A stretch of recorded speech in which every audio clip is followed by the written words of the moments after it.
Bonjour, aujourd'hui on va faire le cours résistance électrique, loi d'Ohm. Alors, petit rappel tout d'abord, la résistance électrique et son influence sur l'intensité du courant électrique. Ça c'est grand 1. Alors, expérience, on réalise les deux circuits suivants. Voilà.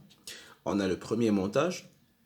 Alors ce montage il contient les éléments suivants. On a une pile, on a un ampèremètre, voilà, et on a une lampe.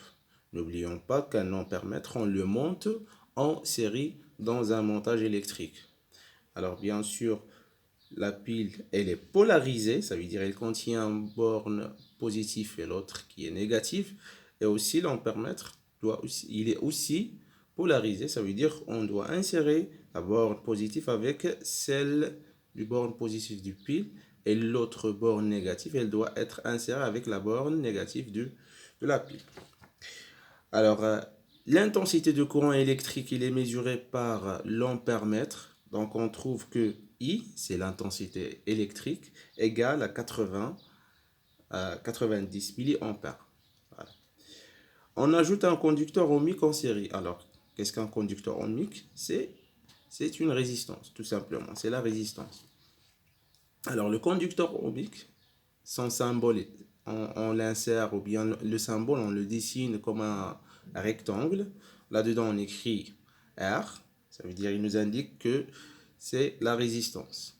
Alors, et le montage d'un conducteur ohmique, il est en série aussi. Alors, on voit clairement qu'il n'est pas polarisé. Ça veut dire qu'il ne contient pas de borne positive et l'autre négative. Contrairement à l'ampère-mètre.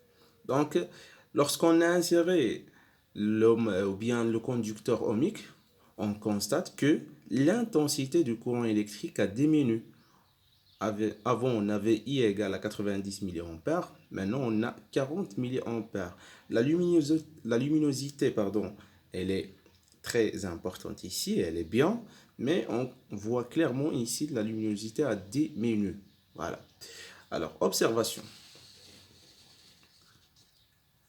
Lorsqu'on ajoute le conducteur ohmique, la lampe brille moins, voilà, et l'intensité du courant diminue. Comme on a déjà constaté, on voit clairement que l'intensité a diminué et la lampe, elle brille moins. Voilà. Conclusion.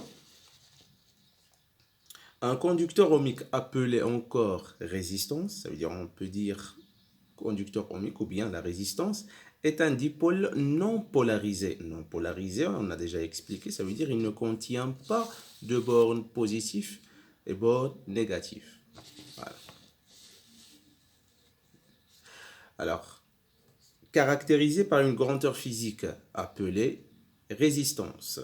Cette grandeur se note R et son unité dans le système international est l'ohm. Voilà, c'est l'ohm de symbole oméga. Alors, oméga, c'est une lettre grecque.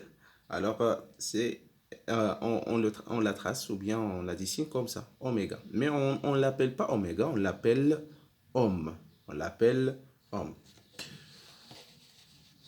Le conducteur ohmique permet de diminuer l'intensité du courant électrique dans un circuit électrique sans symbole normalisé et, alors on trace un rectangle, là-dedans on écrit R. Et comme vous voyez, il n'est pas polarisé, ça veut dire on n'écrit pas borne positive et l'autre négative.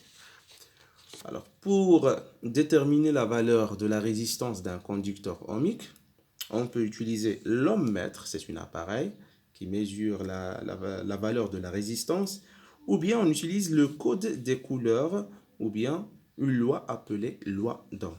Et ça sera notre deuxième partie. Alors, il faut retenir le mot ohmmètre.